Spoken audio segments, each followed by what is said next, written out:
నుంచి వచ్చేసినటువంటి పెద్దలకు, చిన్నలకు, అన్నలకు, అక్కలకు అందరికి కూడా పేరు పేరున బహుజన ఉద్యమ వందనాలు.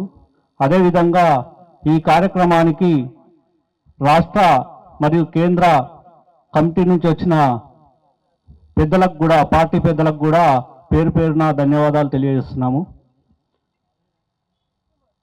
ఈరోజు కొత్తగూడెం భద్రాద్రి జిల్లా అనేది పోరాటాల గడ్డ.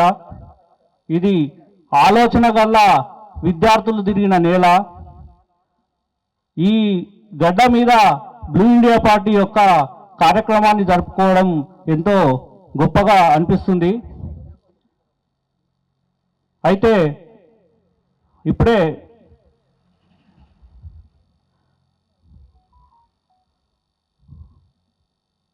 ఈ దేశంలో మన జనాభా బీసీ, ఎస్సీ, ఎస్టీ మైనార్టీల కోసం మనం బ్లూ ఇండియా పార్టీని ఏర్పాటు చేసుకోవడం జరిగింది.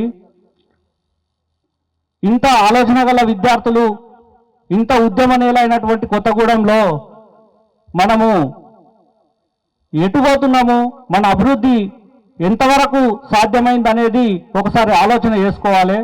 అభివృద్ధి దేని మీద ఆధారపడి ఉంటుందంటే విద్యారంగం మీద. కొత్త స్కూళ్ళు కట్టినంత మాత్రాన్నే విద్య అందిస్తున్నట్టు కాదు. స్కూళ్ళు పెంచుతున్నామని చెప్పి ప్రతిసారి ప్రతి బడ్జెట్లో పెడుతున్నారు, కానీ దానికి తగినట్టు టీచర్లను కల్పించడము, సరైన వసతులు కల్పించడము, ఇప్పటికి కూడా లైబ్రరీలు అవన్నీ తాళాలు వేసి ఉంటాయి. ఎందుకు? అవి మన ప్రజలకు సరైన విద్యను అందిస్తే వీళ్ళు చైతన్యవంతమవుతారు. వీళ్ళు చైతన్యవంతం అయితే మన పాలన సాగదు, మన అక్రమాలు సాగవు అని చెప్పి ఆలోచనతోటి వాళ్ళు ఇట్లా నిర్వీర్యం చేస్తూ ఉంటారు ప్రభుత్వ వ్యవస్థలన్నింటినీ. ఇవన్నిటి మీద మాట్లాడాల్సిన అవసరం ఉంది. ఆ బాధ్యతను మేము బ్లూ ఇండియా పార్టీ తరఫున మేము తీసుకుంటున్నాం. మనందరం కలిసికట్టుగా పోరాడి ఆదివాసీల హక్కుల కోసమైనా సరే, ప్రభుత్వం నుంచి రావాల్సిన ప్రతిఫలం మనకు అందాల్సిందిగా కొట్లాడడానికి మనం ముందుండి నిలబడి పోరాటం చేద్దాం. మన ఫలాలు మనమే దక్కించుకుందాం. అదే అంశంతో ఎవరి జనాభా ఎంతనో వారికంత వాటా అనే నినాదంతో మనం బ్లూ ఇండియా పార్టీని ఏర్పాటు చేసుకున్నాం. ఇది జనాభా తమాషా ప్రకారం ప్రతి రంగంలో కూడా అందరికీ సమాన అవకాశాలను కల్పిస్తుంది.